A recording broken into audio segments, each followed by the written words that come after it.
Hello guys, সবাই কেমন আছো? আশা করি সবাই খুব খুব খুব ভালো আছো। তো এখানে দেখো মা আমাকে কচুর লতি বেছে দিয়েছে। তো আমার মতো কে কে আছো যে কচুর লতি ভালোবাসো? যারা ভালোবাসো না তারাও আজকে রেসিপিটা দেখে খুব ভালোবাসবে। ডিম বাপা খেয়েছো, মাছ বাপা খেয়েছো, পনির বাপা খেয়েছো, কিন্তু আজকে আমি অন্যরকমভাবে কচুর লতি ভাপা করে দেখাবো।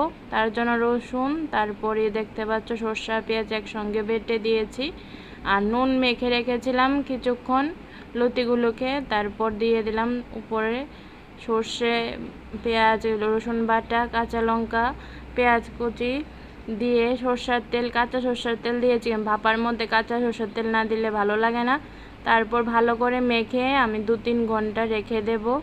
ভালো করে মাখতে হবে, আমি উপর নিচ করে ভালো করে মেখে এই দেখো 2-3 ঘন্টা রেখার পর দেখো এখন দেখতেই লাগছে যে অর্ধেক রান্না হয়ে গেছে, কিন্তু হয়নি। এবার কড়ার মধ্যে হালকা একটু আমি সাদা সর্ষের তেল, সাদা সর্ষের তেল না, সাদা তেল দেব।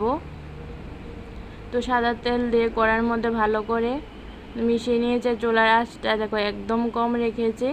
এখন শুকনো লঙ্কা ফোড়ন দিয়ে উল্টে পাল্টে একটু নাড়াচাড়া করে তারপর ঢেকে দেব। তো চুলার আঁচ একদম দেব না, এই দেখো কম আছে, আমি উল্টে উল্টে ভাজবো।